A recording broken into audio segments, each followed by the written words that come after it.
Gostava de dar as boas-vindas a todos os presentes à Fundação Gulbenkian para o lançamento deste livro, um livro com um título extraordinário, que é o terceiro, como sabem, de uma autobiografia em 3 volumes, e que se centra, este volume, num quinquénio particularmente saliente da história portuguesa, entre 70 e 75, do século passado.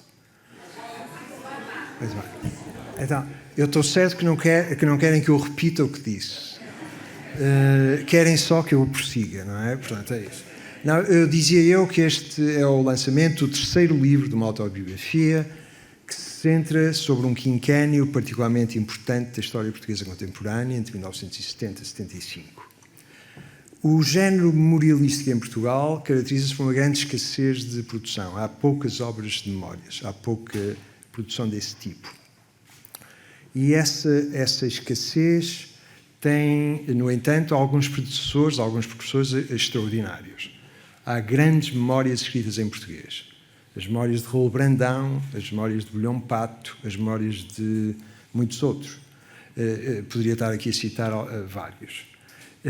Há, no entanto, uma característica portuguesa em relação à produção de memórias que é um pouco, deixa-nos com alguma perplexidade, que é, há exortações contínuas e sistemáticas a que as pessoas escrevam as suas memórias, mas após algumas pessoas escreverem as suas memórias, há uma grande exaltação pelo facto de terem escrito as suas memórias. E isto é uma peculiaridade portuguesa. As pessoas são muito punitivas em relação a revelações cândidas sobre a pessoa, sobre os acontecimentos a que estiveram associados, sobre a época e outros intervenientes. Este é, de certo, um exemplo maior desse género. Eu não vou prosseguir falando disso, apenas gostaria de introduzir um vídeo de Sua Excelência o Presidente da República a propósito da publicação desta obra, que é transmitido pela impossibilidade que o Sr. Presidente tem de, neste momento, estar presente. Muito obrigado.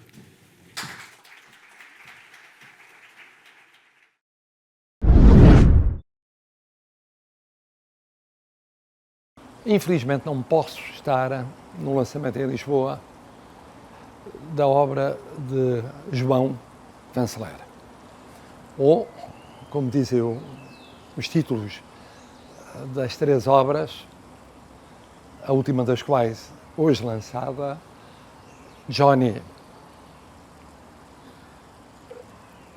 E não posso estar por uma razão muito simples, porque tenho à mesma hora, no mesmo dia, e a quilómetros de distância, não muitos, mas alguns, a entrega do prémio literário a Lídia Jorge, o prémio literário Fernando Namora. Mas não quero deixar de estar presente convosco. João, ou Johnny, enviou-me, ao fim da tarde, começo da noite, de um dia desta semana, estou a falar numa semana longínqua em relação à data do lançamento, estou a falar no dia 1º de outubro, enviou-me o texto, o miolo, e mais a capa. E eu li, eu devorei, lê-se, como aliás já tiveram a experiência de fazer nos volumes anteriores, lê-se com muito prazer, lê-se de uma só vez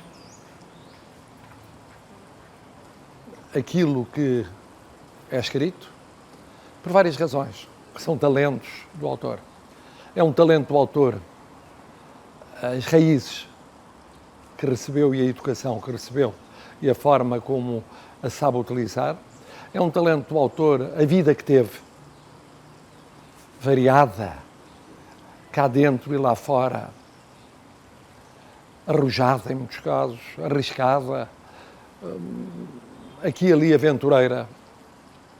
É talento do autor, a alegria de viver que o caracteriza.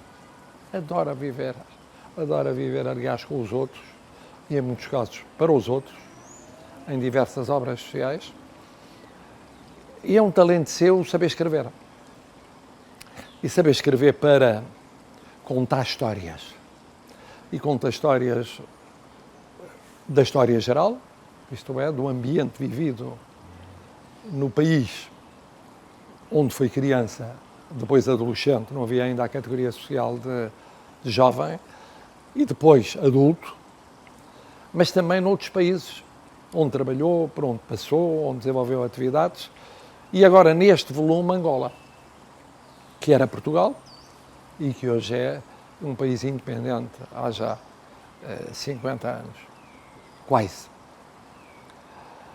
O primeiro volume, sabem-no bem, foi a meninice, ou a infância. O segundo volume foi a adolescência, a chegada à idade adulta.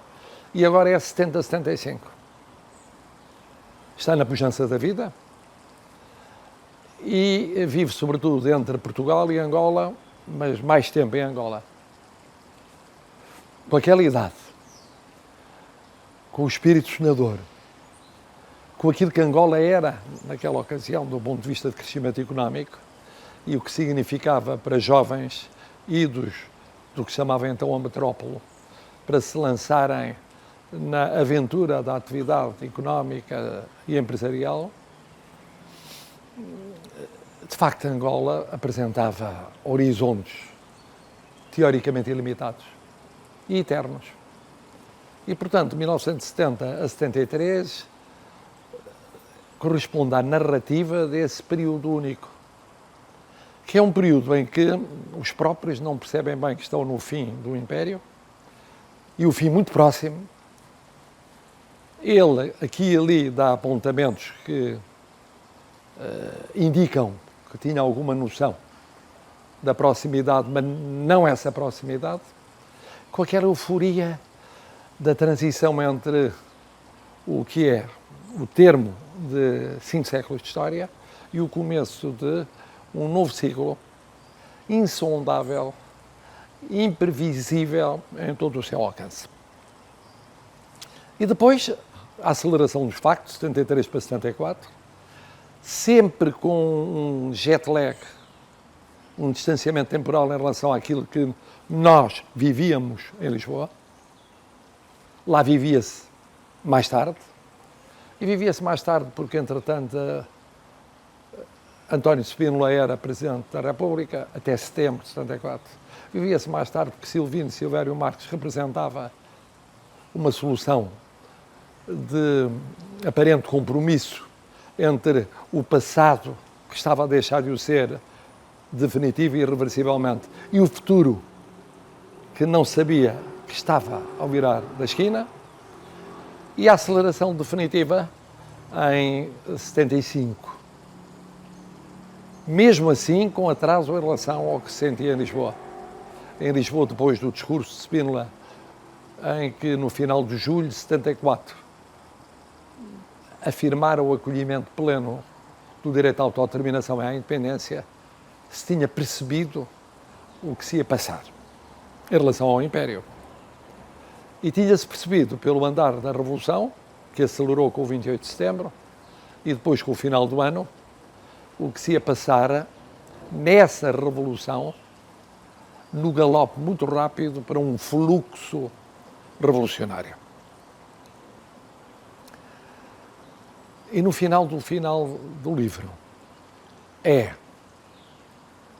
o termo da experiência angolana, o recomeçar a vida, e com a mesma capacidade de reviver, de renascer, de se refazer, Johnny parte para o novo ciclo histórico de Portugal, para o novo ciclo da sua vida, para tudo aquilo que era ainda imperceptível, com o mesmo feitio de sempre. Generoso, as suas memórias são memórias generosas, só por exceção é crítico ou muito crítico, solidário, amigo dos seus amigos. Lá estão as histórias, pequenas ou grandes, desses amigos, explicando aos que nunca ouviram falar deles, como são os que têm menos de 50 anos ou de 40 anos, não conhecem essa realidade. Quem foram, o que fizeram, como é que os conheceu. E nisso é muito gratificante, imagino, para tantos e tantos que estão aí convosco, para agradecer esta obra, para agradecer esta trilogia e para exigir o volume que falta. Escusa ser até 2024. Ou até 2020. Pode parar em 2000, ser 75, 2000. Mas não pode deixar de o escrever, por duas razões. Primeiro, porque o nosso amigo, bom amigo, fez muita coisa útil na sociedade portuguesa, entretanto. Muita. Continua a fazer, até do ponto de vista da solidariedade social, mas fez muito. E é uma pena que não conte isso. Segundo lugar, porque é sinal de que está a acontecer com ele aquilo que não pode acontecer. Nós habituámos a vê-lo eternamente jovem. Se ele, de repente, decide envelhecer e se falar no canto do cisne, então não é o mesmo João Vanceler, não é o mesmo Jónimo. E nós recusamos a aceitar que ele deixe de ser o que sempre foi e o que é. Pode ser um volume minúsculo, sintético, sumário, mas tem de existir. Um grande abraço por esta obra, que significa muito, com um distanciamento, com serenidade e ponderação, mas também com vibração interior, muito do contar de um período que muitos de nós vivemos. Eu vivi o fim do ciclo do Império entre Lisboa e Lourenço Marques, mais cedo, uns anos mais cedo. Outros vivemos a Revolução aqui, mais cedo do que se sentia lá, mas é evidente que lá, obviamente, a distância, as circunstâncias, as esperanças muito fugazes, as ilusões passageiras e o perceber o que se passava, sem perceber cabalmente, tem outro significado. Só um apontamento final. Uma das questões que levanta o autor é de saber se Marcelo Caetano teria ou não falado com o governador Santos e Castro sob uma hipótese de, considerando que já não controlava a situação a nível nacional, lhe daria um toque, um sinal, permitindo-lhe tomar uma iniciativa que significasse, direta ou indiretamente, o abrir um caminho para a Angola, que seria já um caminho para a independência, mas com ligação ainda razoavelmente intensa àquilo que era o período vivido. Houve essa conversa, não houve essa conversa, isso aconteceu, não aconteceu. Não vale a pena estar a admitir os vários cenários possíveis. Há duas coisas certas. Marcelo Caetano não deu nunca esse sinal e não deu certamente no dia 25 de Abril, que estava cercado no quartel do Carmo. Segundo, há muito ele tinha perdido o controle da situação. E, portanto, se houve essa conversa naqueles últimos meses antes do 25 de Abril, era uma conversa largamente impossível, porque, apesar da boa vontade eventual de querer procurar esse caminho, ou proporcionar esse caminho, ou sugerir esse caminho, a verdade é que o regime já não controlava a situação política e o Presidente do Conselho de Ministros já era refém de uma situação irreversível que também não controlava.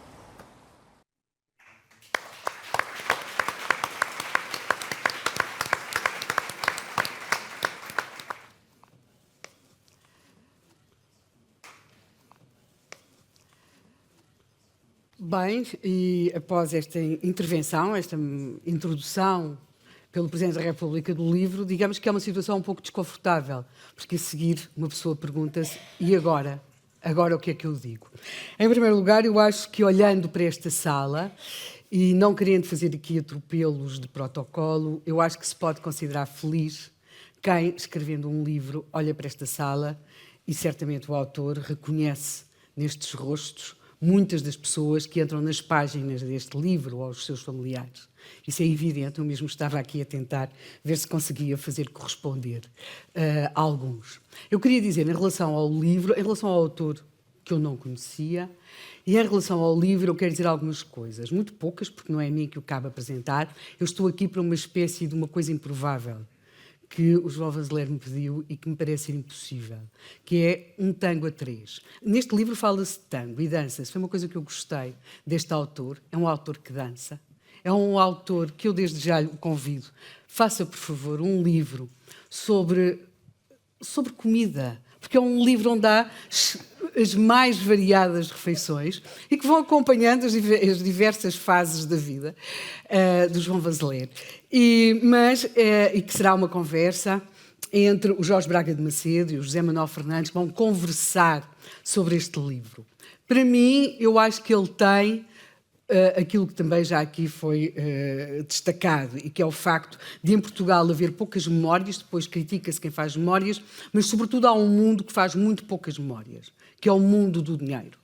Em Portugal não se fala de dinheiro, e o mundo do dinheiro, dos bancos e os banqueiros, é isso que são em parte, o mundo do dinheiro, e espera-se que o tenham, de facto, é um mundo de silêncios. E, portanto, nós temos aqui, e isso é muito importante, e é a primeira parte do livro, é um país diferente. É um Portugal dos anos 70, onde se mistura no mundo da banca os apelidos das grandes famílias, com empregados que tinham começado contínuos.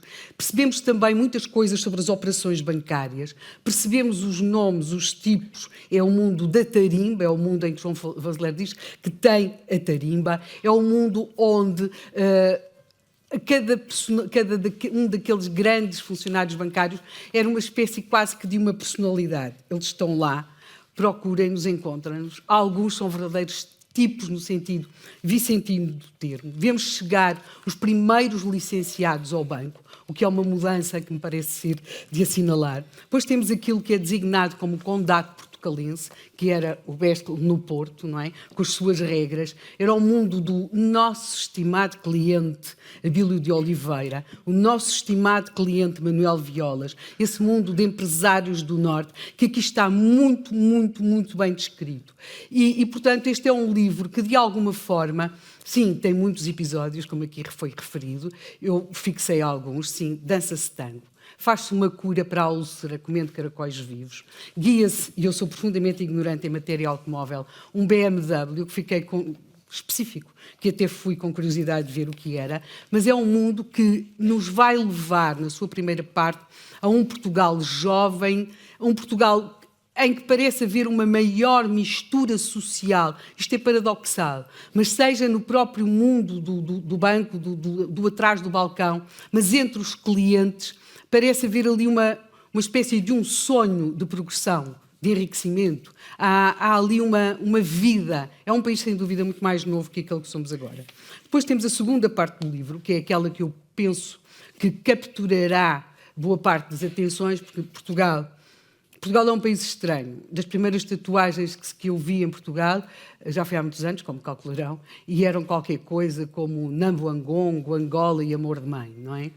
Os portugueses tatuam na pele, ou começaram por tatuar na pele, as questões relacionadas, muitas delas com Angola, mas para lá, e desse episódio que o Presidente da República referiu, que é a questão das negociações que houve, das conversas que terá havido com alguns dos grandes protagonistas, há uma outra coisa que o João Vanzeler coloca e que eu acho que devemos refletir. Espero que José Manuel Fernandes, Jorge Braga de Macedo não achem que eu estou a desviar a conversa, que é, e ele usa este termo várias vezes, a cegueira.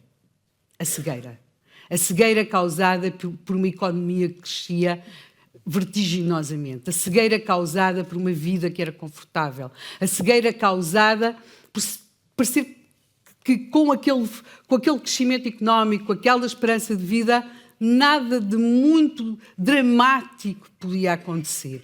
E foi, em parte, essa cegueira que levou ao desmoronar de uma sociedade, estou a referir-me a Angola, talvez não tenha chegado a 12 meses, não é?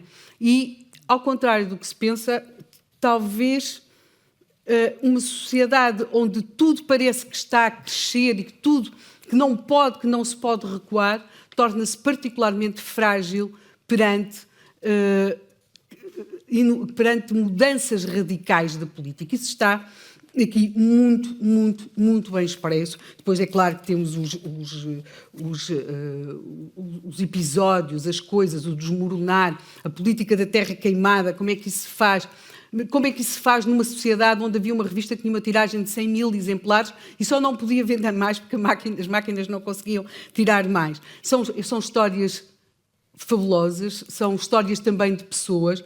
É claro que temos sempre aquele momento em que percebemos que há um homem que começa a fazer sapatos de plástico e que multiplica para aí 10 vezes o custo do sapato de plástico, torna-se empresário e um dia o autor descobre-o entre as fotografias dos desaparecidos em Angola. É um pouco a história deste homem que condensa, de certo modo, para mim, aquilo que é este capítulo sobre Angola, como é que uma sociedade em que se transpirava otimismo, não é? E, de repente, tudo parece, o chão falha debaixo dos pés. Como é que se pode desmoronar uma sociedade, sobretudo uma sociedade que tinha uma crença tão otimista no futuro e que sim era independentista? Aliás, João Vasilés escreve muito bem sobre isso. Eu acho que é uma das coisas, um dos maiores ensinamentos que nós podemos tirar deste livro. E depois vem a terceira parte, e sem me alongar mais, quem vai conversar sobre o livro, a terceira parte é pequenina, mas a mim impressionou-me muito. Impressionou-me muito porque vi um homem que já um homem que aos 33 anos se sentiu velho, não foi? Num dos empregos a que se candidatou, sentiu-se velho. E uma coisa um sentimento que só se pode ter quando se tem 33 anos. Não é? E esse é um homem que nós vemos a dizer que está tudo bem quando estava tudo mal. Ele tinha uma mala de roupa muito restrita, que durou ali algum tempo. Tinha técnicas para poupar nas refeições em Londres, que me lembraram as agruras do Simenon em Paris, quando se pôs a comer aqueles queijos franceses que crescem imenso, para iludir algumas refeições. E este homem que vai sempre dizendo que está tudo bem e que continua sempre à procura. E aqui eu acho que nesta parte, e até porque depois o João Vasilés também escreve sobre algo que os portugueses também escrevem pouco, não escrevem sobre dinheiro, não falam sobre dinheiro, também escrevem pouco sobre a fé que têm ou que não têm, e isso está também presente no livro, nesse último capítulo, que é de facto pequeno, mas que eu achei pessoalmente muito interessante e muito revelador, porque de alguma forma a primeira parte do livro, tendo em conta o meio social em que nasceu, talvez as coisas pudessem ter sido sempre assim. A segunda parte de Angola já é um pouco diferente. E na terceira parte, sim, encontramos-nos com o personagem, eu que não o conhecia, e fiquei ali a acompanhá-lo naquela subida até àquele quarto, naquela mansarda, a pensar, será que é amanhã que ele vai conseguir arranjar emprego? Sim, porque eu sabia que tinha arranjado emprego. Mas como é que foi? Portanto, agora eu calo-me, espero conseguir moderar uma conversa entre o Jorge Braga de Macedo, o José Manuel Fernandes. Penso que os dois dispensam apresentações, mas como o Jorge Braga de Macedo cumpriu serviço militar em Angola, não é? Mais ou menos neste período, eu acho que começava por lhe dar a palavra, porque, apesar de tudo, há uma precedência, não é? O que é que mais o surpreendeu neste livro? Bem, eu não estava à espera de ser o que ia falar depois de outra professora, que é a nossa querida Helena. E o que é que eu vou agora dizer, antes do próprio autor do livro me ter provocado, coisa que ele faz com uma enorme facilidade. Então, Angola realmente significa para mim, e é até já uma coisa familiar, o meu avô viveu lá no fim da monarquia, que representa para mim, de facto, um país que, falando português, é de facto completamente diferente, em termos de escala, em termos do seu lugar na África. Basta dizer que realmente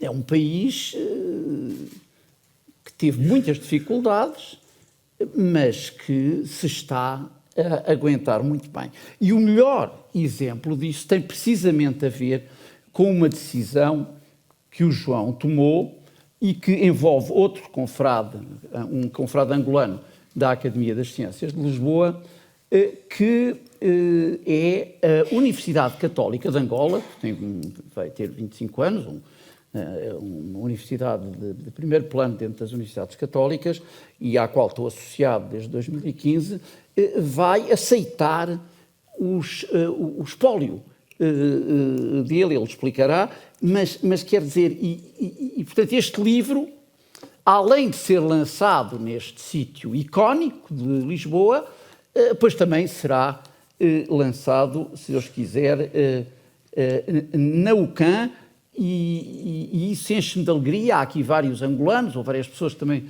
passaram pelo aquilo que se chamava naquela altura, já ninguém se lembra, o ultramar. Portanto, eu espero que depois na gestão aqui do tempo se possa dar a esta multidão alguma possibilidade de dizerem qualquer coisa. O que eu vou dizer é que eu tive uma série de alunos de Angola, quando ensinava na Faculdade de Direito, era assistente, com o atual Presidente da República também era assistente de outra turma, do professor Martínez, que morreu recentemente, portanto, logo a seguir ao 25 de Abril, qual foi a ideia que eu tive? As aulas acabaram, eu disse, não, vamos ter um curso especial sobre assuntos interessantes de análise económica, e enfim, passo quem foram as pessoas lá, mas o que não há dúvida é que na minha primeira visita a Angola houve vários alunos ou alunas da Faculdade de Direito de Lisboa, a quem eu tinha ensinado Economia, como assistente, mais uma vez, do Pedro Martínez, e que eu encontrei lá. Eu fui para a Gabela, mal tinha chegado, enfim, porque o pai, o tio dele, tinha lá qualquer coisa. Depois também conheci muito bem a família Van Dunham, porque tinha sido uma aluna também, aquela que depois esteve num governo que já passou, portanto, a maneira como conheci os angolanos que viviam na altura foi de facto muito, muito relevante e deu-me um interesse muito grande. Pouco depois de eu chegar, a minha cara metade foi lá juntar-se e nós vivíamos exatamente em frente ao prédio Trem-Trem. Isto para muita gente não quererá dizer nada, mas ele explica. Então havia uma praça, o sítio Baleizão, onde nós íamos com frequência, com os membros da chamada revolta ativa do MPLA. E essa revolta ativa do MPLA tinha lá várias pessoas que estavam no curso superior de Economia, estão aqui também pessoas que lá ensinaram, e que, no fundo, era uma visão, era uma parte do MPLA que parecia estar mais à esquerda, mas na realidade não estava. Era o Gentil Viana, era uma dessas pessoas, e, portanto, aquele tempo que nós lá passámos era interessantíssimo, porque quando nós fazíamos lá algumas reuniões desses amigos, nós tínhamos trazido dos Estados Unidos aquelas fotografias enormes de Nova York com a Bright Lights Big City, e era lá que havia depois as reuniões. Portanto, havia ali um je ne sais quoi que é basicamente a antecipação do que é que seria o que o João diria se também estivesse lá. Ele conhece os sítios, é ele que fala do Trem-Trem, não se lembra do prédio mesmo em frente, que era a Avenida Salvadores de Angola, salvo eu, e tinha vista para os Mocecos do Sul. Eu não queria alongar-me mais, mas quero dar aqui um toque musical. Porque o Johnny, o que quiserem, não perde uma oportunidade para falar de músicos. E eu estive a verificar as listas de músicos que faz no primeiro documento. Sim, Playlist é boa. Tem variantes, do primeiro e do último. Mas há um ali, por exemplo, que ele cita no primeiro livro, mas não cita no segundo, que é o Aznavour. Porquê é que eu trago aqui o Aznavour? Por causa de uma cantiga particular que para mim define muito bem o Johnny. La Bohème. Je vous parle d'un temps que les moins de 20 ans ne peuvent pas connaître. Bom, mas não é o único, porque temos outro autor francês, que é o Jacques Brel. E esse também é mencionado no primeiro. Mas há uma cantiga do Jacques Brel que seria imperdoável eu não falar aqui, que é o Port d'Amsterdam. E porquê? Porque ele tem lá uma altura que até nem se percebe muito bem, é preciso depois ouvir com atenção, il ramène leur batave. E eu sempre pensei que il ramène leur bâtard, porque eram os marinheiros de Amsterdão. Os bataves não. Eram as pessoas que viviam onde vivia o avô Arnaldo. Era exatamente o nome deles, os bataves. Portanto, devias dar mais atenção ao Brel. Bom, eu tenho aqui mais dois. Ele também fala nos Doors, mas muito... Também fala nos Pink Floyd. Sim. Eu, por acaso, quando voltei aos Estados Unidos, fui ouvir em Waterbury, Casino Waterbury, no Connecticut, fui ouvir o Dark Side of the Moon. Direto ali. Bem, foi alucinante, porque o Waterbury já não era como New Haven, já era um bocadinho camponês, e no Connecticut, e portanto eu tenho essa experiência, e portanto também sou um fiel do Pink Floyd. Não deste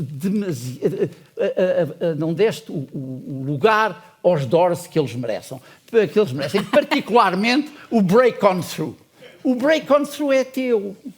E, portanto, enfim, eu depois tinha coisas académicas, mas não quero alongar-me demais, porque por esta questão da música, acho que é importante, porque é importante para ele. Portanto, depois terás que arranjar maneira de descalçar a bota, porque é que não veio o Break On Through, que é uma coisa que te define tão bem. Muito obrigado. Tá. Bem, Zé.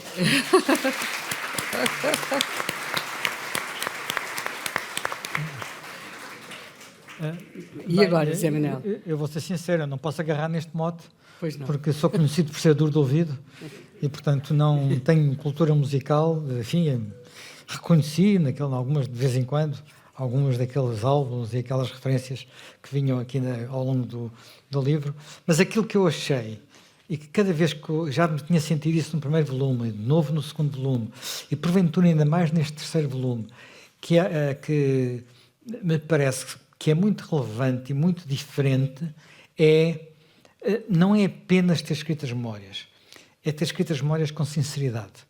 Porque nós conhecemos memórias que vão sendo escritas e que muitas vezes são escritas para justificar o que as pessoas fizeram. Memórias políticas, memórias às vezes para tentar enquadrar períodos da vida que correram menos bem, digamos assim. E no caso do Johnny, do João, enfim, o que se passa é que desde o primeiro volume há experiências de vida pessoal e de relacionamentos com amigos, relacionamentos, por exemplo, a forma como ele se refere sempre de uma forma encantada e encantatória às muitas mulheres com que se vai cruzando, profissionalmente e nas noites e por aqui e por ali, que revela uma sinceridade que em Portugal não é comum. Não é comum, mas é aquilo que muitas vezes diferencia. Isto, porventura, é por ter vivido em Londres e por ter lido, enfim, quem acompanha a imprensa, as recensões que saem da imprensa classónica, não há uma semana que não haja umas memórias novas. Quer dizer, memórias de todo tipo, quer dizer, experiências de dor, experiências de alegria, experiências de pessoas desconhecidas, superestrelas, tudo. Em Portugal não se faz isso. E ainda esta semana, por acaso em conversa com um cientista político que trabalha em Portugal, mas veio de outros países, ele dizia, quando cheguei cá, ele estuda política, estudou o período revolucionário, quando cheguei cá, uma das coisas que me deixou completamente boquiaberto foi: não há memórias, ninguém escreveu nada. Quer dizer, no meu país toda a gente escreveu tudo. Mesmo aqueles que chegaram a estar presos e pelas coisas que fizeram, escreveram tudo e contaram, sem estarem a tentar encontrar desculpas. E aqui não há isso. E mais, há muito... já tive discussões com pessoas sobre temas de memórias, que ou iam escrever ou não iam escrever, ou achavam só depois de eu morrer é que se pode publicar, ou só depois de fulano ou cicrano morrer é que se pode publicar. E neste caso, no caso do João Nigo, percebe-se que há temas que lhe são menos confortáveis, claramente, percebe-se. Talvez o menos desconfortável de todos é o seu casamento, mas ele não o ignora. Ele não o ignora. E percebe-se que é um momento com uma grande alegria, que é a filha, e depois com a dor, que é o fim de uma relação, sobretudo para alguém que tem a fé do João, que teve a sorte depois de encontrar uma outra relação e, portanto, a sorte e o engenho. A sorte e o engenho. Portanto, eu acho que isto é uma coisa que é muito importante e que devia servir de exemplo, e não apenas para os historiadores terem material no futuro. Porque aquilo que ter sido sincero neste livro permite, e nos anteriores, é nós sermos como que introduzidos a um mundo. No meu caso concreto não era o meu, claramente, nunca foi o meu. Eu estive em Angola uma vez, de passagem, uns dias, a trabalhar. Portanto, o Porto é uma cidade onde eu me desloquei várias vezes em trabalho, mas também não é a minha cidade. E não é só isso, são os meios em que o João trabalhava, se relacionava, como é que as suas relações foram evoluindo e o que é que essas pessoas faziam. E, por exemplo, uma das coisas que eu vinha no carro e vinha a pensar nisto. O João, quando estava em Angola e quando estava depois em Portugal, havia ali uma coisa que era: à sexta-feira fechava-se a tasca, ia-se de fim de semana, havia as boates, havia umas noites que não acabavam, houve até uma noite que houve um fumo que não devia ter existido, havia assim umas coisas. Depois, na melhor das hipóteses, quer dizer, se a coisa tivesse sido mais forte, ao domingo à tarde, entrava-se em hibernação para poder estar pronto na segunda-feira de manhã. Mas hoje nós hoje não conseguimos desligar. Hoje ninguém que tivesse as responsabilidades que o João tem conseguiria ter um fim de semana desligado. Pronto. Não é todos seguidos. Portanto, podia, enfim, dizer: hoje desliga, acabou, deito esta coisa fora, não faço de conta que perdi. Não.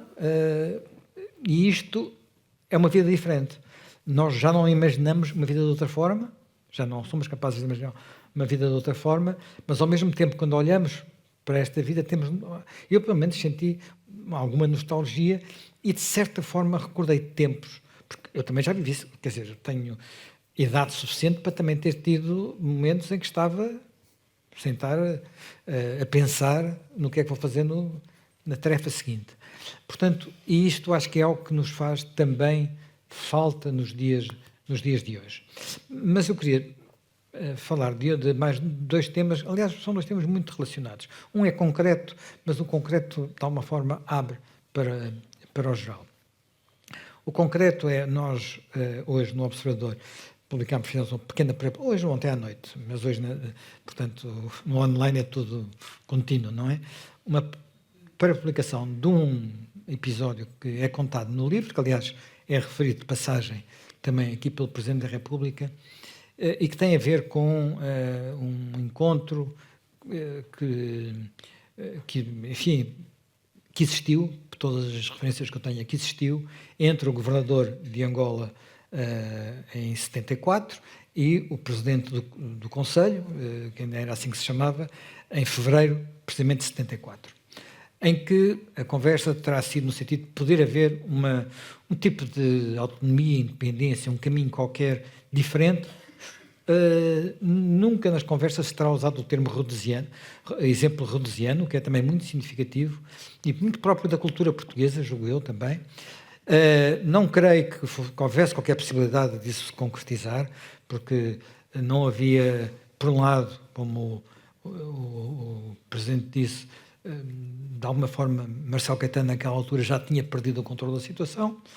Por outro lado, porque Angola talvez não tivesse madura ainda, não tinha as instituições suficientes, estava talvez porventura a criá-las, havia uma Constituição nova, havia instituições locais que antes não existiam, mas aquilo também revela reparem, a chamada de João para essa reunião com o governador, em que ele dá conta disso, é depois de um carnaval no Lobito, onde foram todos de avião, uma festa imensa. Sim.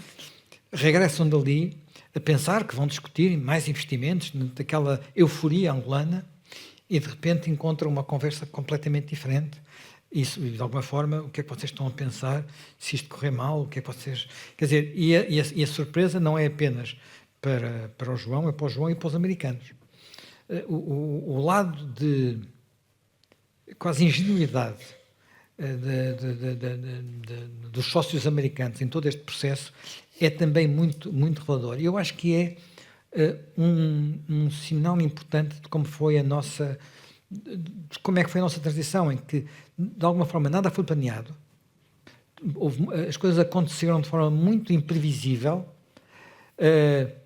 tudo foi quase milagrosamente controlado in extremis, num tal 25 de novembro, mas que esteve muito...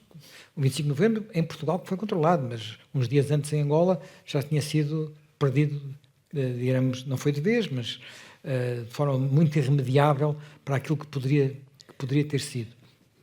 E lê-se o livro, fica-se sempre com aquela tensão entre será que podia ter sido de outra forma? O que é que podia ter sido feito para isto não ter acontecido de uma forma que tivesse sido, eu não falo já de Portugal, falo sobretudo de Angola, que tivesse sido menos trágica para o que aconteceu em Angola. E não é fácil encontrar respostas, aliás. Se há tema que atravessa todo o livro é eu não sou político, eu não me interesso por política, isto é uma coisa, cruzei-me com políticos, mas não é a minha praia, mas nós ficamos com essa sensação e essa percepção de que tinha havido, não sei se bebedeira, um sonho, de que tudo estava a correr bem, a guerra estava ganha, é uma frase que era ciclicamente repetida, portanto não havia já problema nenhum do ponto de vista militar, o processo estava controlado, a economia era só saber se crescia, eu não sei os números exatos de crescimento, se era 10, se era 15, se era 20% ao ano, mas eram absolutamente alucinantes, havia uma capacidade de atração de pessoas que continuavam a ir de Portugal e uma capacidade de fazer uma coisa que eu acho que hoje, que é outra coisa que também resulta deste conjunto de livros, e é o meu apontamento final, eu às vezes hoje olho hoje para Portugal e não sei se em Portugal nós estamos a conseguir fazer ainda, que é, neste livro misturam-se, claramente, misturam-se em Lisboa e misturam-se em Luanda, misturam-se no Banco em Lisboa e no Porto, mas depois também se mistura no ambiente de Luanda, gente que de alguma forma fazia parte das elites económicas e não só do país, e gente que tinha vindo do nada e que tinha tido mérito e oportunidade. E hoje, às vezes, sinto, ainda às vezes hoje conversava sobre esta matéria, sobre as pessoas com quem eu me cruzei no liceu em que andei, pessoas que andaram no meu liceu, e hoje diria assim, alguém que era classe média, como eu era na altura, e que provavelmente voltaria a ir para aquele liceu, será que aquelas pessoas com quem eu me cruzei naquele liceu estariam hoje naquele liceu? Eu acho que não estavam. Acho que hoje aquelas famílias não teriam posto aquelas pessoas naquele liceu, naquela escola pública. O que é um sinal tremendo sobre o nosso elevador social. Portanto, este livro, apesar, tendo o lado de quem, podemos dizer de alguma forma, já lá estava, e de alguma forma o João, enfim, não era rico, mas já se movia nos meios, em certos meios, depois ele próprio é um exemplo de quem perde tudo e reganha tudo, não é? Portanto, podemos dizer isso, mas cruza-se com muitas pessoas, até algumas delas naquela fase do banco, o banco é preciso dizer ao Banco Espírito Santo. Não, o primeiro estou a falar do Banco Espírito Santo em Lisboa, porque há alguns retratos que traça de quadros do Banco Espírito Santo, que são homenagens merecidas, na minha perspectiva, portanto, nomes que às vezes, no meio deste vendaval todo, são esquecidos. Mosqueira do Amaral, José Roquete, vou citá-los, são tratados como the brain, os cérebros, portanto, as pessoas que eram de uma categoria superior, e, portanto, eu acho que esse caldo que permitia que essas coisas fervilhassem, nós hoje, em parte, temos que perceber porque é que talvez não o tenhamos como deveríamos ter num país que tem, em muitos outros aspectos, imensas coisas melhores, portanto, incomparavelmente. Mas há ali um motor que fazia andar em frente e ter esperança que eu, quando leio estes livros e memórias deste período, fico sempre a pensar o que é que nós hoje nos falta, tendo muito mais e tendo, não direi quase tudo, mas muito mais, nos falta para ter a garra, a ambição, a genica, que se nota nos dias em que vai para o escritório e nas boates para se vai à noite. Muito obrigado. Helena, dá-me licença. Eu dou toda a licença, mas o Jorge Mário Macedo depois quer Mas dizer é uma que eu coisa. preciso de responder a uma provocação do Jorge, se não se importa. Então, sim. Que é musical. Imaginem Imaginem que isto desta sessão vai ser feito um vídeo que vai estar no YouTube, que é uma coisa que eu fiz com os livros anteriores e que resolvi escolher para fundo musical do genérico, precisamente o Eclipse dos Pink Floyd. Só que, por mais incrível que pareça, os direitos não foram concedidos. Ponto final, por nenhum preço. Não é que soubessem o que era o conteúdo, que deixavam de saber, mas só para saber que os Pink Floyd vivem, aliás, comigo, como contigo, como com nós todos, e com todo o Dark Side of the Moon, porque realmente houve um Dark Side of the Moon, o lado escuro, o outro lado da Lua, que está aqui muito Nada presente. de Aznavour, nada de Jacques Brel e nada do outro. Mas do Brel precisávamos do Vasco Graça Moura aqui, peço perdão. Isso aí, o Vasco Graça Moura é que era a pessoa que... Os Doors, exatamente, o Break On Through. Eu pensei que tu te fosses agarrar ao Break On Through, porque o Break On Through és tu. E não citaste os Doors, e agora, depois da longuíssima análise que o nosso querido jornalista fez, eu já não sei o que é que deveria ter dito que não disse. Mas estou-me a lembrar de vários aspectos sobre Angola e sobre bancos aos quais não tive a oportunidade de aludir. Então, Posso? Posso? Não, mas eu não queria... Pode aludir, até porque aludir é um verbo que aqui vem... E até porque eu sei qual é a pessoa que o impressionou no Liceu, porque também o conhecemos. Mas o que eu queria dizer dos bancos é o seguinte: eu escrevi há pouco tempo, com 2 coautores, um livro Por Onde Vai a Banca Portuguesa. Um livro enorme, onde se mostrava, foi lançado, curiosamente, na Feira do Livro, com 2 apresentadoras. Uma é uma sócia da Academia, que também é vice-governadora do Banco de Portugal, Clara Raposo, e a outra é Maria Luísa Albuquerque, atualmente na Comissão Europeia. Fizeram um comentário muito gentil, mas o ponto é que a banca, em Portugal, como em muitos países da nossa dimensão, demorou mais a adaptar-se ao que existia no estrangeiro do que seria esperável. E, portanto, a banca atualmente está completamente diferente, particularmente a parte que se chama da supervisão. O último decreto-lei que eu assinei, e que ainda está em vigor, enfim, houve umas alterações, tinha a ver com o regime das entidades bancárias. Coisa de dezembro de 93. E a maneira como o Banco de Portugal, por um lado, e as entidades que faziam a avaliação, são entidades diferentes, naquela altura, não sabia bem quem é que regulava. Quer dizer, não era uma regulação tão forte, enfim. Eu permito-me discordar. Não, mas é isso, eu tinha a certeza que tu ias discordar. E, portanto, se tu quiseres até, discorda para eu depois recordar. Então vou discordar, porque... Isto é um trocadilho. Desculpa. Não, Posso interromper? não, claro, era isso. Não, vou discordar completamente. Então discorda. Porque temos aqui o homem que me regulava, que está ali na primeira fila, que é o José Manuel Serrão, que eu estou a vê-lo. Pronto. E, portanto, ele regulava-me em Angola, era o Inspetor-Geral de Crédito e Seguros, e regulava-me à séria. Portanto... João, tu estás-me a ajudar, porque ele fazer em Angola, na altura era se calhar a mesma coisa que Portugal, eu estou a falar do sistema bancário em Portugal. Pronto. E ficou resolvido que, afinal, mais uma vez, não conseguimos discordar. Mas já agora, deixa-me acrescentar uma coisa que eu ia dizer no fim. É muito curioso que realmente o mundo era muito diferente porque o sistema financeiro tinha características completamente diferentes das atuais, que eu acho que os presidentes dos bancos nem percebem bem o que é que se passa lá dentro. Mas no caso que eu vivi, que foi o caso do Banco Espírito Santo, o seu presidente, Manuel Ribeiro Espírito Santo Silva, era de facto um personagem excepcional.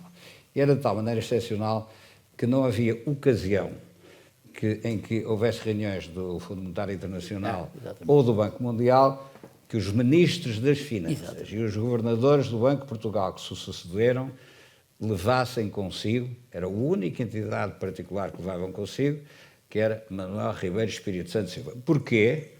Porque o seu prestígio e a sua capacidade de relacionamento com o mundo financeiro, não só norte-americano, como o mundo financeiro internacional, permitiu, inclusivamente, a criação de um banco, de um consortium bank, foi uma coisa que existiu, foi um modelo que existiu em determinada altura no Reino Unido, que era uma reunião de bancos internacionais. Quando já o regime estava muito abalado, constituiu-se um banco em Londres, chamado Libra Bank, em que, graças ao prestígio de Manuel Ribeiro Espírito Santo e da sua extraordinária descendência, esse banco foi possível e apareceu nos jornais todos, o Mitsubishi, isto, aquilo, o Bank of America, e o Banco Espírito Santo. Portanto, esse prestígio era muito importante.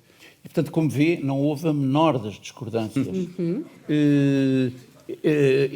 Apenas que houve nomes que elicitaram entusiasmo. O Jacques Brel foi um deles, e claramente os Doors, mas depois houve outros nomes femininos que caíram um bocadinho, não digo em saco roto, que é uma má alusão, mas eu acho que isso não é importante. Eu acho que basicamente estamos na mesma onda, João. Hein? Graças a Deus.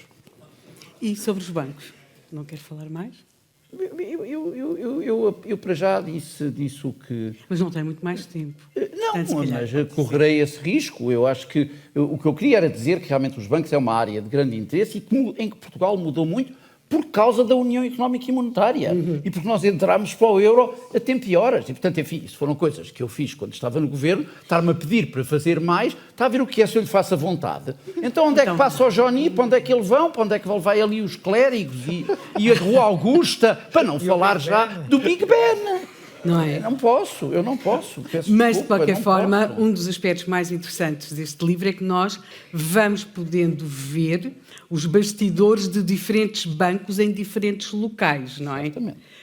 E é muito diferente aquilo que é o ambiente dos bancos em Londres, daquilo que depois que nos é contado sobre os Estados Unidos, ou até que é contado aqui de Lisboa versus o Porto, e ao longo do tempo. E aí chegamos a uma das coisas que o José Manuel Fernandes aqui referia e que passa por, de facto, o autor é alguém que no princípio é apresentado por um dos tais empregados bancários, está aqui, João, ainda há de chegar a diretor, vai ao balcão, vai voltar ao balcão em Angola, numa data trágica, não é? Quando já há greves. Portanto, sim, de facto, eu concordo com o Zé Manuel, estamos com alguém que, como dizia o tal empregado bancário, que depois se revelará bastante diferente após o 25 de Abril, mas dizia, aqui está Dr. João Vaseleiro, que vai chegar a diretor, que há de chegar a diretor, mas depois vamos vê-lo a voltar ao balcão, em Luanda, porque de facto há um momento muito difícil, não é?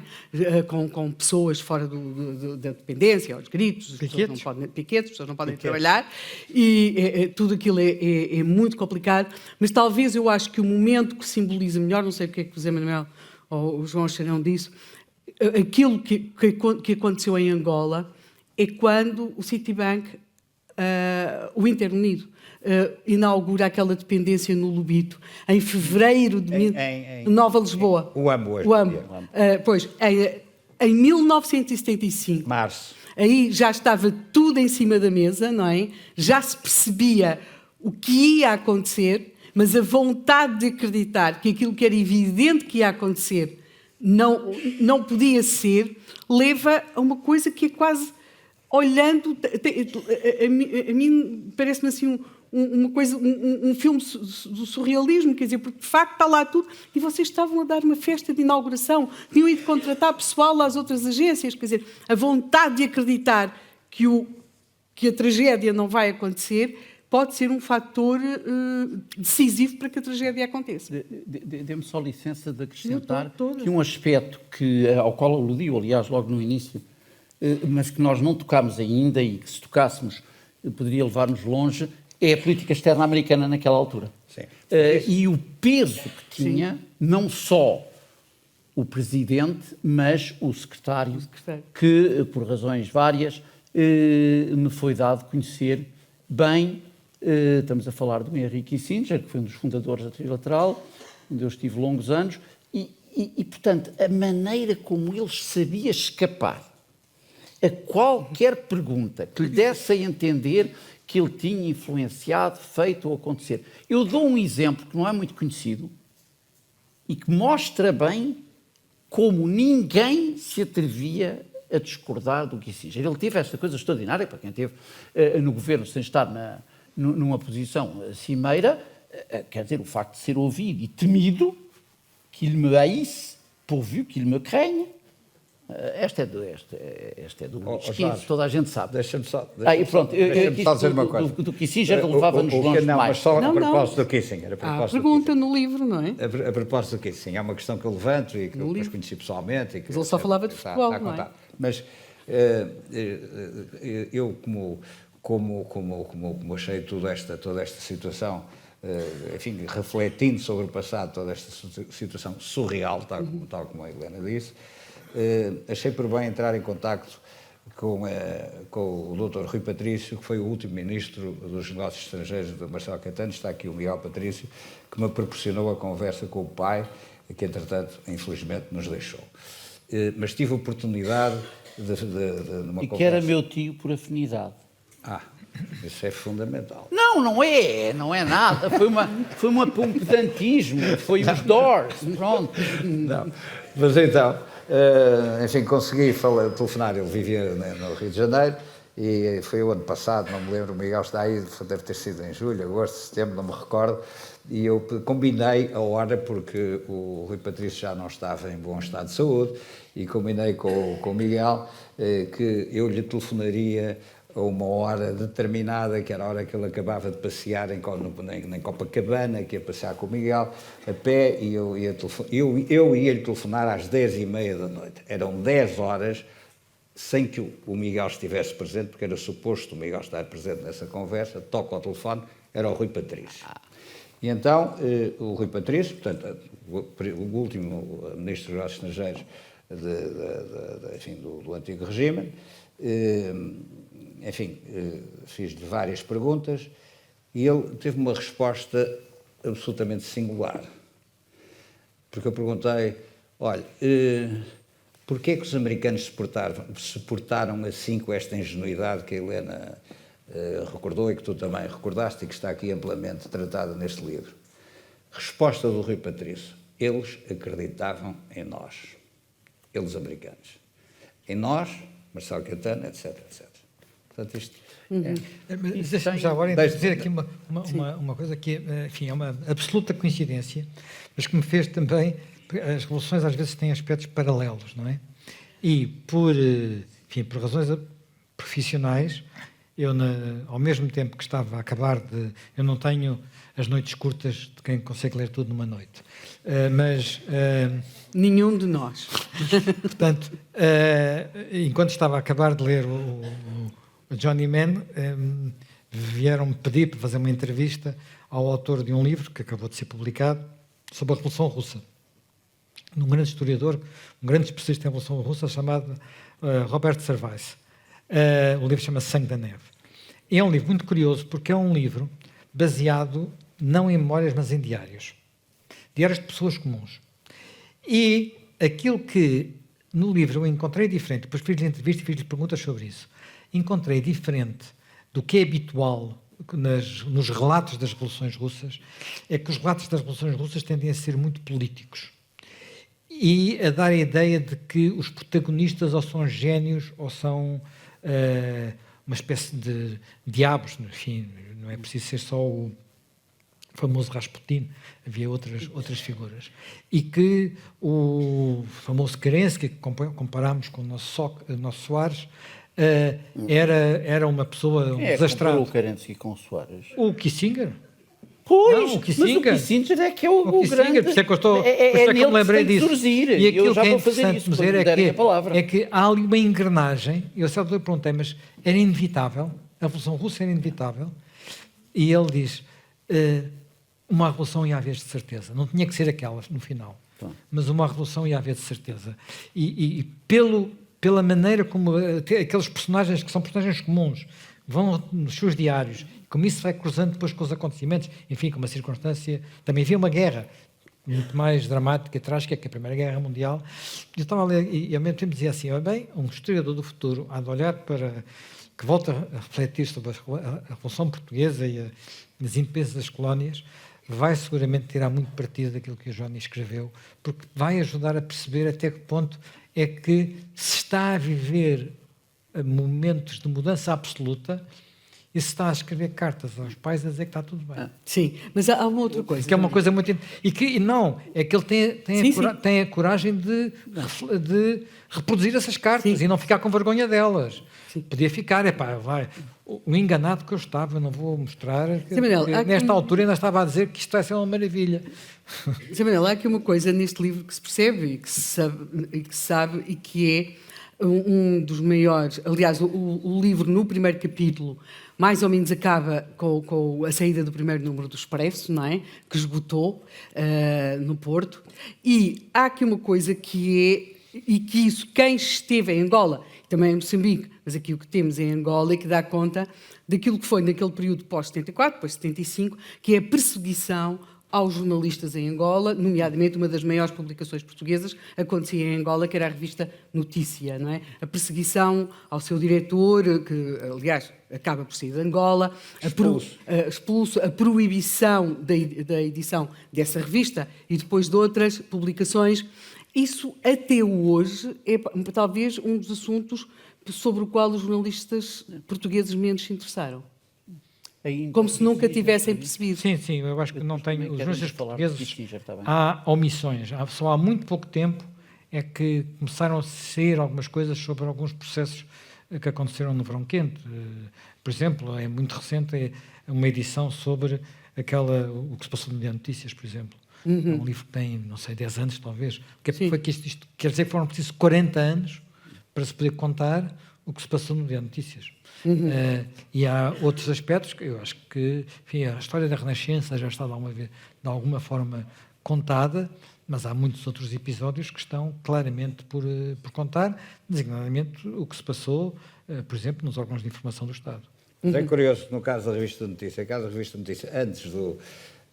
enfim, durante o período colonial, chamamos-lhe assim, que era não se utilizava essa expressão naquela altura, mas a Revista Notícia causava o pavor aos governos, local e de Lisboa, causava o pavor àqueles que deles tratavam e causava o pavor aos acionistas. Está aqui a Rita Vinhas, e que um dos acionistas era o Manuel Vinhas, foi um dos grandes empresários, foi o maior empresário que Angola conheceu, e que teve um projeto que eu descrevo aqui em algum par de páginas, absolutamente extraordinário, que, enfim, que depois, infelizmente, devido às circunstâncias que aconteceram, não se materializou, mas a revista Notícia causava pavor ao Manuel Vinhas. Apesar de ele ser muito amigo do João Fernandes enfim, de vários, não sei se estão aqui algumas pessoas que trabalharam lá na revista Notícia, mas enfim, era um facto. Eles conseguiam nas linhas e entre linhas passar a censura. E depois, com o regime pós-25 de Abril que se instalou a partir de julho de 1974, acabou-se. a censura foi de tal forma que nem nas linhas, nem nas entrelinhas acabou a revista. Portanto, foi assim. De qualquer forma, eu tenho um compromisso muito grande com o tempo, mas sim, que sim, vamos. Até porque ele aparece neste livro, exatamente. Não me tiro o Kissinger, não tiro. Seria uma pena Pode lá que tirar-se caísse aqui, seria uma pena que caíssemos aqui numa visão que esquece o elemento central, não dos Estados Unidos, mas do próprio Kissinger, e que se tem que compreender com as circunstâncias pessoais dele, e não é por ele ter sido professor em Harvard, vamos a ser aqui claros. O americano tem uma enorme dificuldade em perceber que haja países do tamanho de Portugal. Não percebe. E há um caso interessantíssimo em que foi graças a dois colegas que foram depois tiveram no Departamento de Estado e que eram de Princeton, e que conseguiu um deles levar a que o Kissinger nomeasse, quase sem saber, aquele que veio a ser o primeiro embaixador, enfim, americano, que depois recebeu, Mário Soares, e portanto criou e ajudou todo aquele processo. O Carlucci. Era de Princeton, da mesma que o chefe que o secretário de Estado da Guerra do Bush, e portanto, as conversas que tive, repito, com o Kissinger, é absolutamente evidente, e em muitos casos acontece, um país do tamanho de Portugal, não sei o que é. Quer dizer, e isso, eu acho que eles estão completamente errados, mas que de facto isso acontece, e que nós quando vemos agora o mundo como se está a organizar, o G20, por exemplo, sem o Kissinger, nunca teria havido a adesão à China, e aquela maneira de entalar a União Soviética através... Portanto, o Kissinger era um gênio de grandes países. Um país do nosso tamanho não lhe interessava. E por isso é que ele, apesar do gênio todo dele, eu acho que ele era um bocadinho tóxico. Já agora, o meu pai, historiador, dizia isso. Não interessava só, aparentemente também não lhe interessava a África. A África estava... Mas Angola era grande. E, portanto, os países pequeninos... Estava na África do Sul, percebia perfeitamente, Nigéria, totalmente, Angola estava ali era inseguro. Jorge, mas pronto, enfim, isto é realmente o Kissinger chamava a África subsaariana como é que era? O Silent Continent. Não lhe interessava. Pura e simplesmente não lhe interessava. A África subsaariana não lhe interessava. Estás a falar da Nigéria, da África do Sul? Não, mas a África do Sul interessou. A África do Sul sempre lhe interessou. Interessou, mas debaixo da mesa. Porque a relação não era óbvia, não era clara. Não podia ser. Há pessoas aqui que sabem isso. Não, mas pronto, é muito impressionante também perceber até que ponto os sócios americanos do banco estavam tão ou mais enganados que os portugueses. Portanto, isto é, nós agora estamos nós imaginávamos que sabiam tudo, fascinados com o que alguns serviços de informações conseguem. Mas também devíamos estar fascinados com o que outros serviços de informação não conseguem. E no caso concreto dos serviços de informação americanos, os falhanços são notórios, e penso que no caso de Angola não viram bem sequer o que é que estava a acontecer. Bem, aqui chegados eu tenho alguns compromissos, comprometi-me a gerir o tempo. São 19 e 17. Helena, dá-me Não, agora é que lhe vou mesmo dar... Não, se calhar posso falar primeiro com o editor e depois o autor. Mas não pede ao povo se alguém quer... Não sei, só por uma forma de... São grandes demais para si? Não. Fala ao editor, fala ao autor e depois falará o povo. Muito bem. Porque posso fazer-lhe uma pergunta... Deve ser muito estimulante ver as pessoas falarem com tanta paixão de um livro. Claro que é, sobretudo numa audiência destas. É. claro que é. E é muito estimulante o processo de produção que estes livros têm tido. Porque é um livro com uma Porque produção complicada. isto não é um livro em que o autor entrega um texto e o editor faz um livro. É uma interação constante entre o editor e o autor, e isso tem sido muito estimulante. E, digamos que através dos livros, eu e o João Vanzebar, temos desenvolvido uma verdadeira relação de amizade que até se poderia pensar que era improvável, porque muitas vezes estamos em desacordo sobre muitíssimas coisas. Mas a verdade é que o livro nos tem unido e realmente nós temos, obviamente, empenhado o nosso know-how, que é significativo, porque a Afrontamento é uma editora com sede no Porto, que se calhar alguns não conhecerão muito bem, mas neste momento é talvez uma das mais antigas editoras portuguesas, na medida em que foi fundada em 1963, portanto, tem mais de 60 anos e tem realmente uma experiência grande, que tem posto na produção destes livros, que me parece que são também, do ponto de vista editorial, bem conseguidos, mas são também com esta companhia que nós temos conseguido desenvolver e que tem sido extremamente gratificante, isso devo dizer. Aquilo até porque fui vendo o João Vanzeler, é um autor muito empenhado. Muitíssimo, sim. Muitíssimo. Coitado do doutor José Sorribeiro. Muito obrigado. E agora, dia então.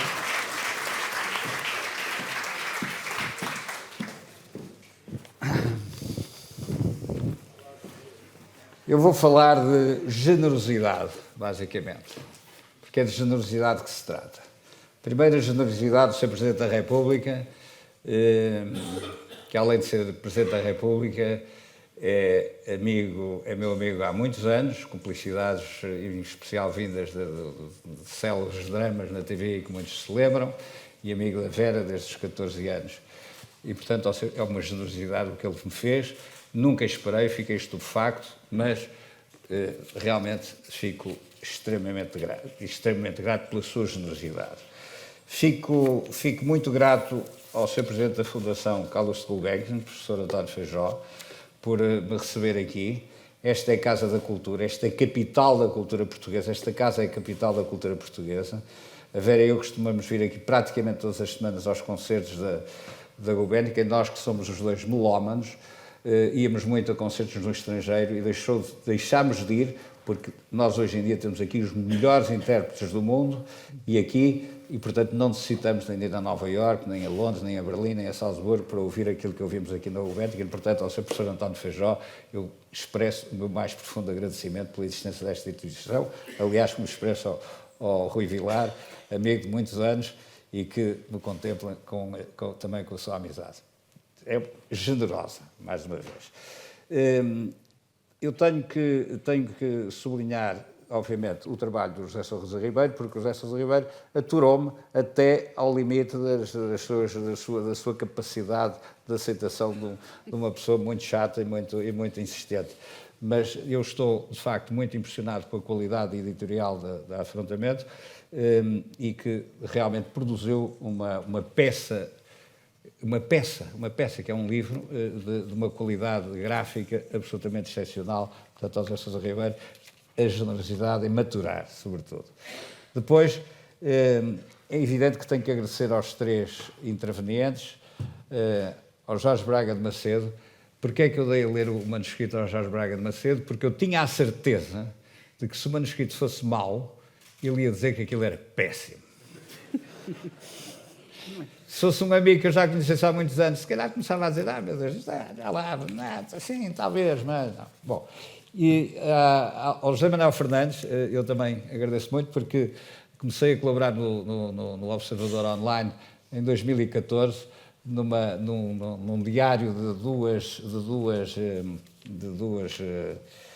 dois referendos, que foi uma sucessão de artigos que se publicaram durante 6 dias, que foi durante o referendo da Escócia, que coincidiu com a admissão de mulheres no mesmo dia num clube de golfe a que eu pertenço em St. Andrews. Tiveram resultados opostos, as mulheres foram admitidas no clube, as senhoras, e a independência não foi concedida à Escócia. Mas, enfim, foi uma coisa muito divertida que nós vivemos nessa altura e que eu agradeço muito. A Helena Matos, que realmente, como ela disse, nos conhecemos há pouco tempo, eu tenho o prazer de a ouvir na Rádio Observador todos os dias, aliás, como o José Manel, e fico absolutamente, enfim, extasiado perante o brilho intelectual de ambos naquelas intervenções matinais. Eu vou ler agora um WhatsApp que recebi de um general das Forças Armadas Populares da República de Angola, que me enviou isto no dia 6 de outubro e que dá prova de uma realidade atual. Portanto, é um general, enfim, com um nome português, que é conhecido, como muitos daqueles militares, por Nanducho, e que me escreveu o seguinte: em relação à Angola 73-75, isto foi no dia 6 de outubro, em relação à Angola 73-75, o livro retrata os factos reais vividos na altura.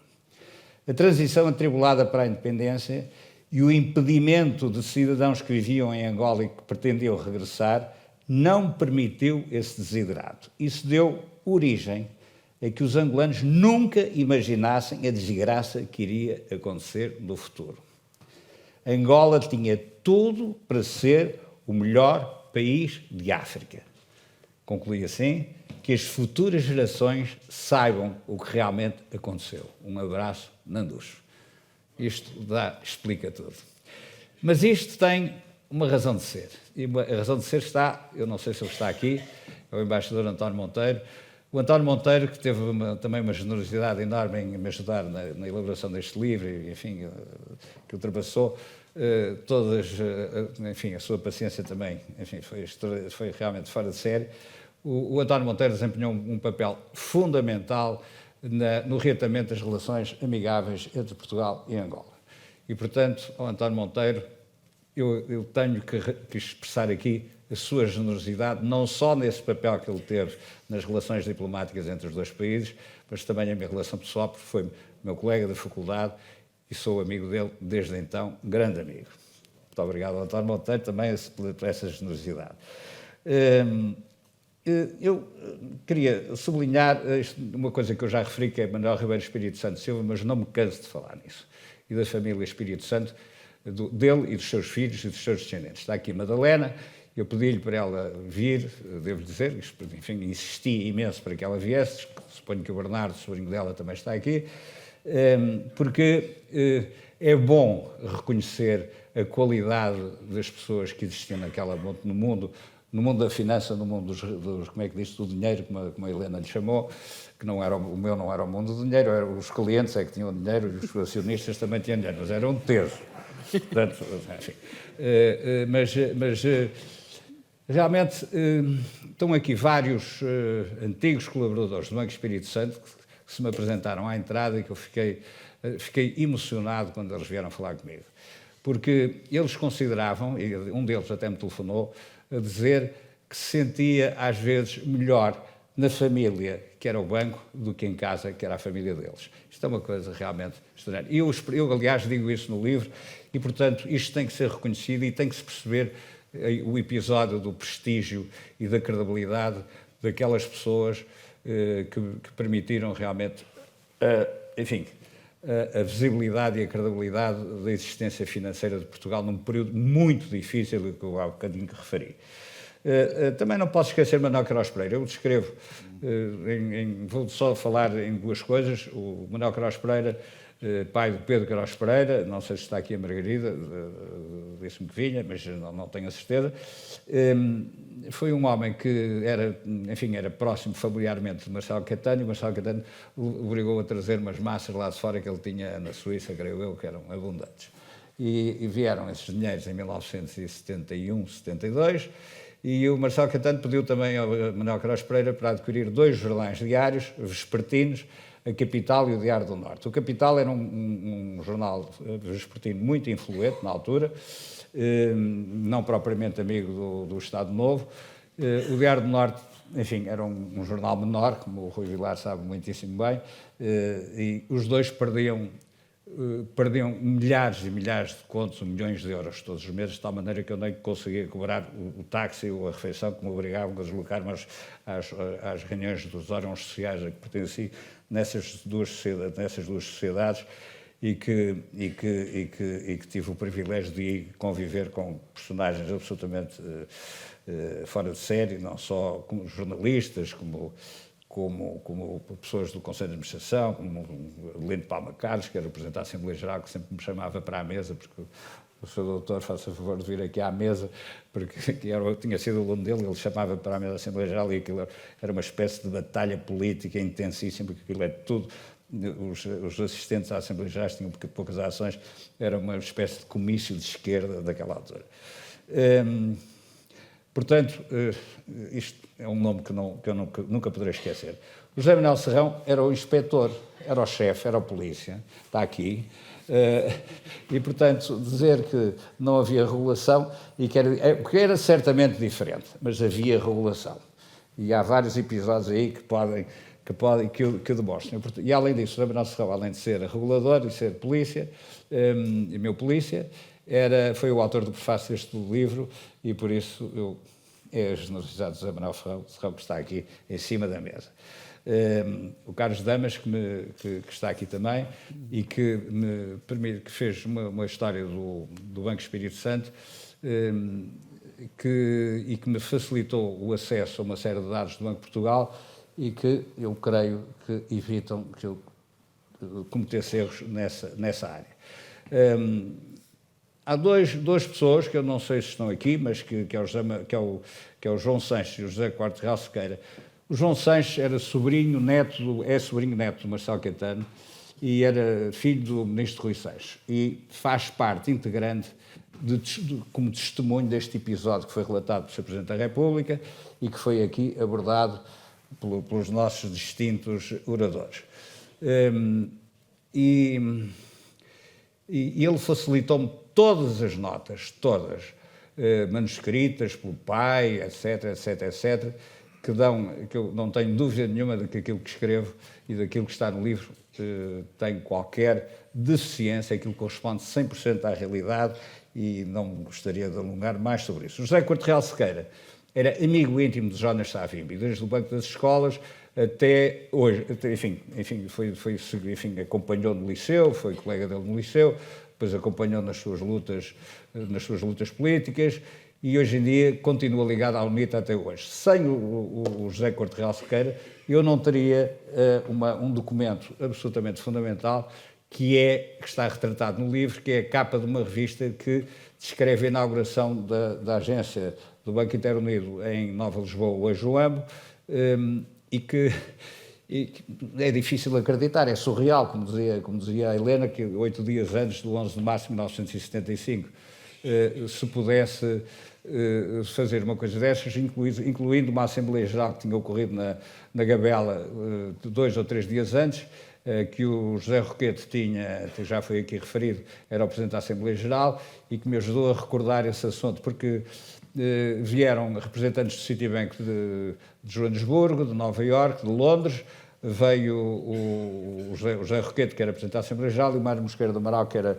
administrador não executivo, veio de Lisboa, e vim eu e um administrador americano, que era meu colega na administração do banco em Luanda. Todos os pontos foram aprovados. E para mim eu assomo, porque eu dizia, mas estão aos tiros em Luanda, mas vocês estão a aprovar tudo? Sim, vocês não se preocupem, João, ande para a frente, continue. E 3 dias depois estava a abrir uma agência com 38 empregados em Nova Lisboa. Enfim, é o que é. Infelizmente não está aqui o Marcos Leandro, o Dr. Marcos Leandro, que era Presidente da Câmara de Nova Lisboa e que assistiu a essa festa, porque aquilo foi uma festa, enfim, com imensa gente, e que tem 93 anos, não foi por questões de saúde que ele não está aqui, mas é um testemunho que eu tive que me beliscar para ter a certeza do que é que estava a pensar, incluindo a própria notícia. Depois há o Onofre Martins Santos, porque o Onofre Martins Santos foi de uma generosidade extraordinária, porque era um homem que estava na FNLA em 1975, do outro lado, no dia 11 de novembro, do outro lado das forças que ganharam a independência de Angola, e o Onofre teve uma carreira excepcional, foi ele que organizou as primeiras eleições em Angola, apesar de tudo, é um distinto jurista, e acabou a sua carreira como juiz conselheiro do Tribunal Constitucional de Angola. Enfim, devo dizer que ele que é de facto uma carreira invulgar, sobretudo neste caso. E não posso deixar de esquecer o Manuel Lucena, que é meu amigo desde que eu entrei para a faculdade até hoje, e que foi ele o destinatário de uma sob prisão que foi, eu já não estava, estava em Nova Iorque em reuniões, ainda estava nos Estados Unidos em reuniões, e depois não pude regressar por razões óbvias, mas foi ele que foi o portador sob prisão, que foi ao Palácio do Governo-Geral. O Ministro da Economia mandou ao gabinete onde estavam os administradores dos bancos todos e obrigou-os a ir a cada um dos bancos com uma metralhadora encostada aos rios e entregar as chaves aos elementos do MPLA que estavam em cada banco. E depois o Manuel Lucena foi em prisão para casa. Ele foi um colaborador extraordinário, um amigo desde sempre, e, portanto, mais uma história de generosidade. Não sei se está aqui Cristiano Navi. São dois casos de generosidade extraordinária. I'm going to speak in English now, because I think Beatrice Züger is here. She came from Madrid. She has a sister who lives in Arizona, in quite a big estate where she takes care. Unfortunately, she didn't come because she fell from a horse and she broke an arm. But their father, after a rather unhappy event, became aware of what happened, and he called. I was in Paris. He called me. João, are you there? Are you there? Incidentally, I'm going to Paris, and would you like to have lunch with me? E fui almoçar com ele. I had lunch with him. We had a wonderful conversation. We were friends for many years because he was a big client here in Banco Espírito. He was a big real estate investor here in Portugal, and he, at the end of the lunch, he handed me over an envelope. And I opened the envelope, and there was a bank check of $300,000, which is equivalent more or less of 1,700,000 euros, and in my name. And I told him, look, I couldn't. Sorry, Fritz, there's something wrong about this. I'm in such a state of confusion that I'm unable to accept this. So it took me an hour to convince him that I could not accept those funds. So at the end of that hour, I teared up the check, and we became friends ever since. And when he passed away, I called his widower and told her, Maria, I owe you forever, you and all your family. That's what I owe to Isabel. She's here, I'm sure. I don't know where she is, but she's here. Thank you so much, Isabel, for being here tonight. O caso da Cristiane Navi, do seu pai. O pai da Cristiane era o Albert Navi e foi o herói da Primeira Guerra Mundial. Era um homem que sobreviviava ao inimigo com aqueles tecos indescritíveis que aqui, se calhar,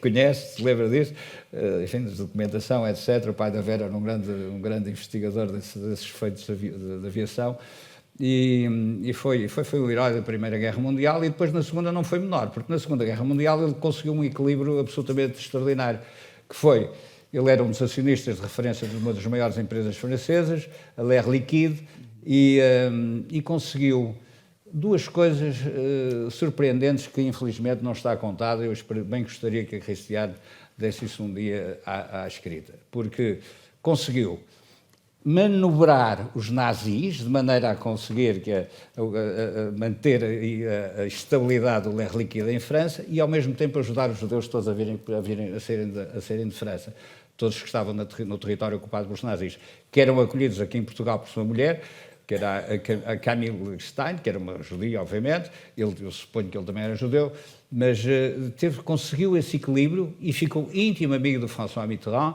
e de toda essa nomenclatura, e, portanto, é um personagem que um dia teve um ato generosidade comigo absolutamente extraordinário e que vem relatado neste livro, mas que agora me escuso de descrever. Finalmente, há um ato de generosidade que está provavelmente acima de todos, que é a providência divina. Como sabem, foi aqui dito, eu tenho fé. Eu tive toda esta história acaba numa situação que eu não vou contar, porque vale a pena, porque é uma espécie de fim muito inesperado, que faz parte dos thrillers, não é? Lá sabes que é um thriller, não é? E eu, nessa ocasião, Foi uma situação